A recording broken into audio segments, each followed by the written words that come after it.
Okay, I now have the rescue pulled out onto the apron and it's running. I'm going to leave it running through pretty much the rest of my check. I like to do that to let it warm up. The rescue is real slow, but it runs a little bit better when it's warm. So I like to give it time to warm up while I'm doing the rest of my check. Another thing that I like to do is I like to leave my radio on pretty high so that I can hear the volume, so that I can hear what's going on if we get a call or whatever. Okay, so I'm moving on. Here on the dash, you'll find the controls for our emergency lights, which is the next thing I'm moving on to check. So this here is the power switch for the directional arrows in the back of the rescue, which are right here. So when you flip that on, it'll show you what you're signaling in the back. You can adjust right here to say right to left, or left to right, or flashing like that. I pretty much leave it right there in the middle for code 3 driving, unless for some reason I'm going to be parked and I want to direct people one way or the other, say at the scene of an extrication or whatever. Okay, moving on. This here is the master switch for our light bar. So I'm going to flick this on. These should all light up. These are all left in the on position, so all you have to do is flick the master to get them going. Okay. So I've got those two on. I'm going to hop out and check to make sure that they're all working.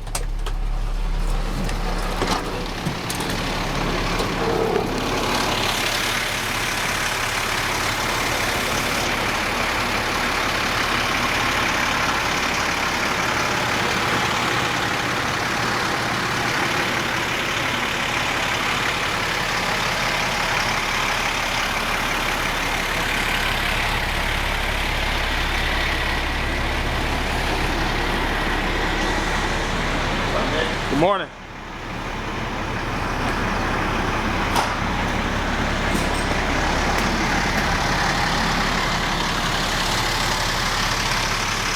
Okay, those look good.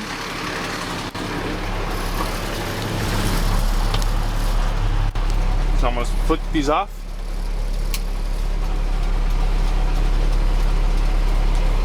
Okay, the next thing that I'm going to do is I'm going to check the PTO. Your PTO switch is right here. And here's your high idle switch. When the PTO is engaged, this red light will turn on. Just remember that when you're done and you're getting ready to drive, say you're using the PTO on a scene, make sure you disengage the PTO. Alright, so I'm going to engage the PTO now. Okay, red light's on. I'm going to kick it to high idle. As you'll see, the RPM raised to just about 1500. Okay, that's the high idle for this. Okay, once I'm there, I can check my left hand and my right hand scene lighting, okay? So I'm gonna kick on my left scene lighting. And from the seated position here, you should be able to look through your side view mirror and tell that the scene lighting's on, okay, which I can do. So that's good. Turn that off, and I'll check my right hand scene lighting.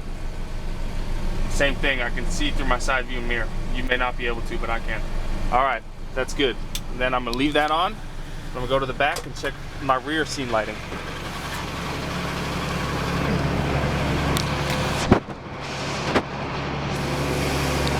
Okay, the switch for that is right down here. Look up. Okay, that's good. Here's the right hand side. All right, that one's good as well. So we know we're good there with our scene lighting.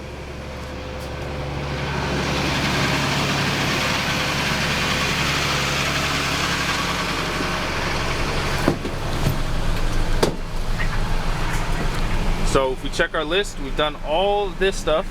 We've checked the PTO Fire Battalion 64 available on radio. And the scene lighting. Okay, I adjusted my mirrors for my individual use.